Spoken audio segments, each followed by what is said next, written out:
Hello, dear friends.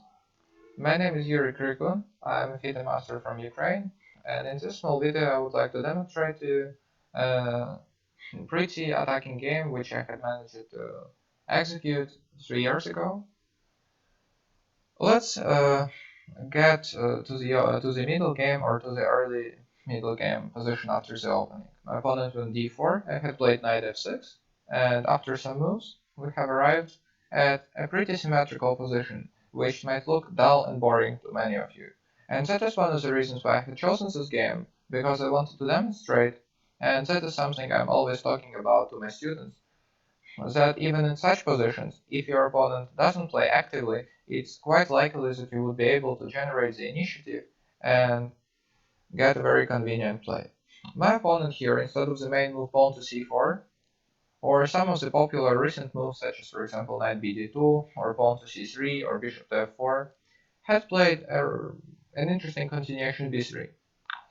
However, this is rather imprecise, because after the active move c5, I'm already getting the upper hand.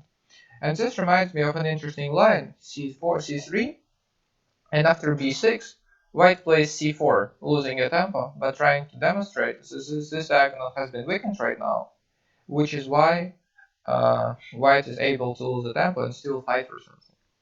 So after b3 I played c5, and basically this is the same position as after c3, b6, c4, just that I'm black and now I'm playing as if I were white.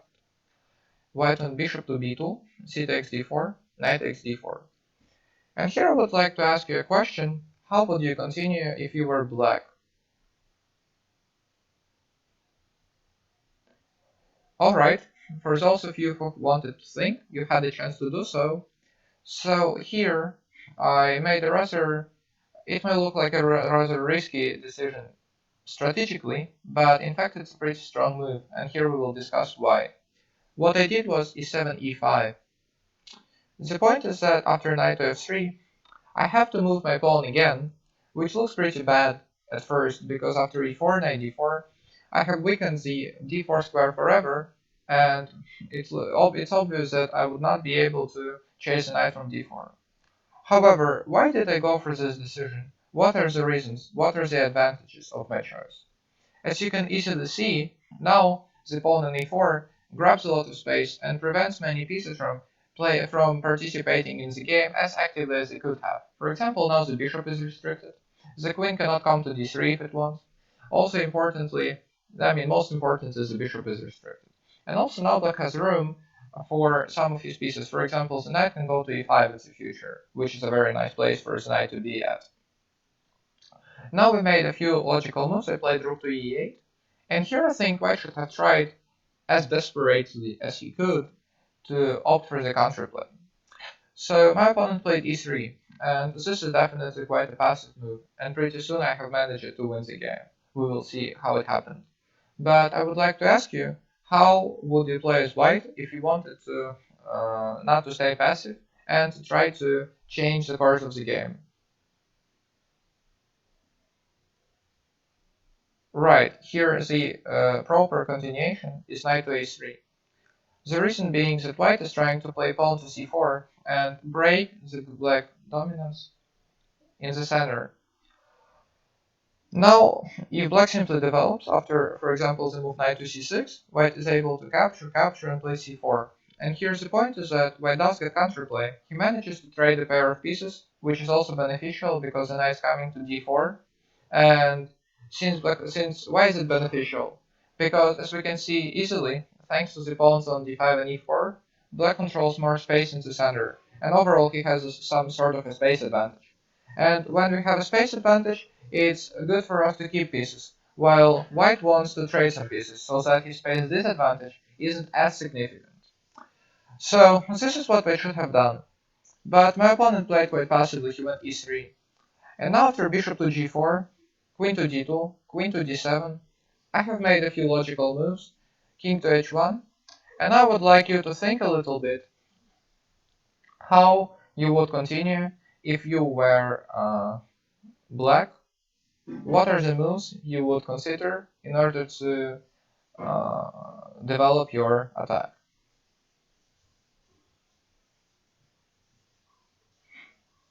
So we have a few interesting continuations, and I believe this is one of the critical moments where I would like us to discuss the possibilities. So, for example, one of the natural moves which I believe many of you would look at is bishop to h3. But the reason why I chose against it, even though it looks good, especially if white takes and lets us play knight g4 and checkmate him, right? But unfortunately, the problem is white can go knight f4 either right here, or I would even say one move earlier, let's say knight f4 right here.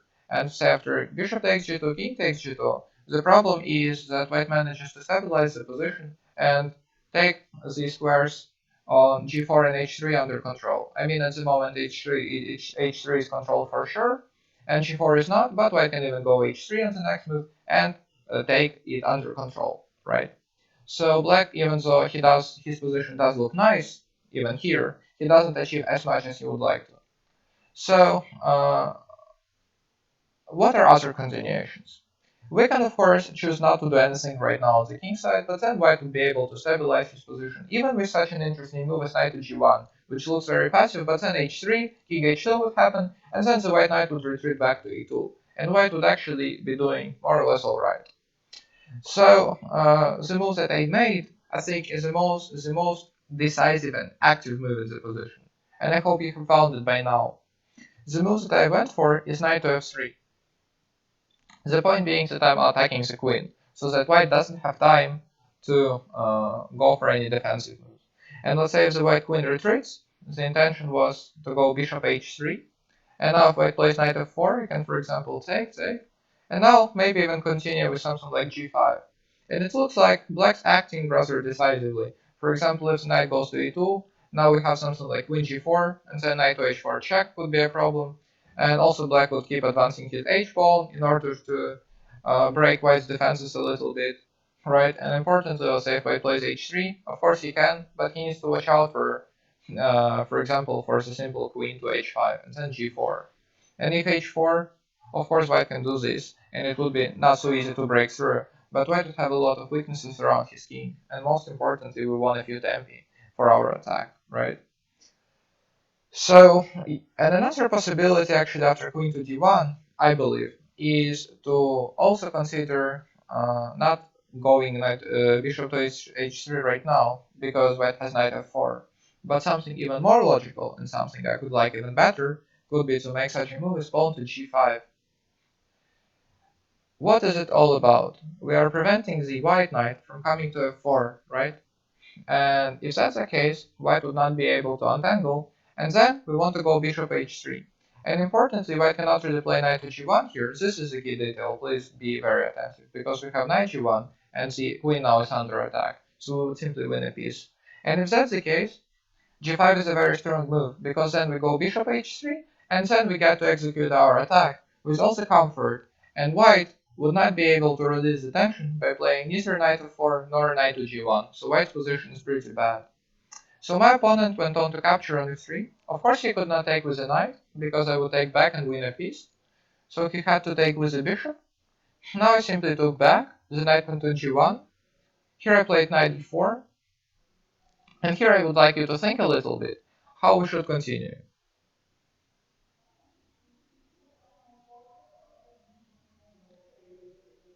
Right, I hope those of you who wanted to did take your time and thought, because the most important part while looking at the chess games played by good players and games that you want to learn from is not to just scroll over them quickly, but to try to imagine that you were the one making decisions and try to compare your decisions with the decisions of the player whom you are following and see why he decided for or against this or that move.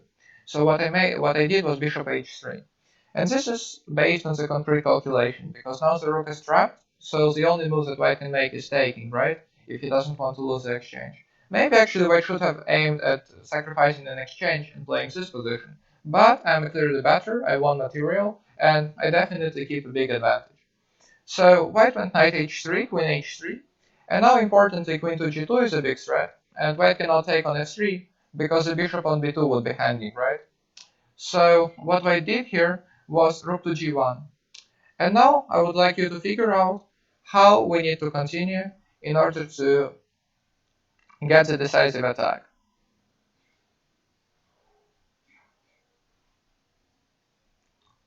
So what I did was rook e5. And now, of course, the rook's coming to h5, isn't it? And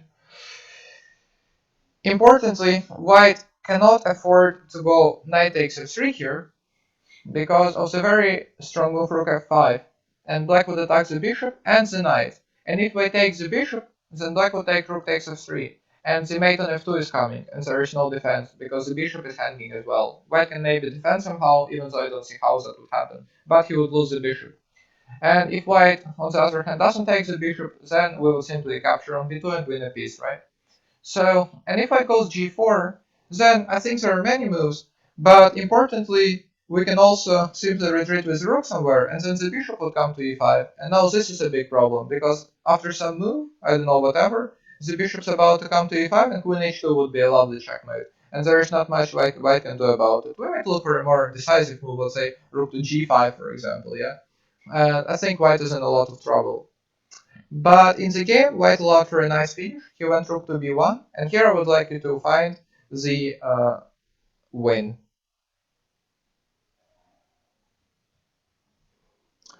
Some of you, I think, might be inclined to go rook h5, but actually things are not as simple after knight takes f3, because now white protected his bishop. That was the point of his move. He wanted to snatch this pawn and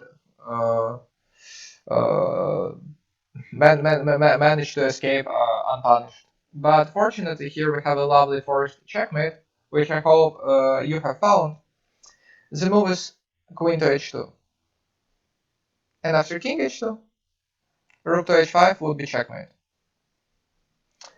So after queen to h2, my opponent unfortunately resigned. He did not give me a chance to demonstrate the checkmate himself over the board on the board.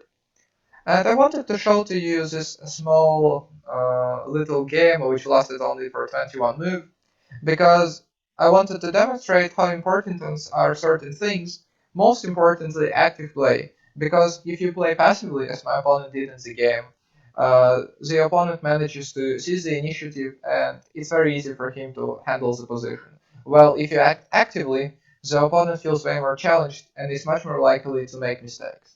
And also I wanted to demonstrate to some of you, those of you who might be scared of symmetrical positions, thinking it could be hard for them to win, that even in symmetry, it's very likely that, especially if one or two moves by the opponent are imprecise, that you would be able to take over. I hope you have enjoyed this video. Thank you very much for watching it. This was FIDE Master Yurii Krykun, and I look forward to seeing you in the next video, dear friends.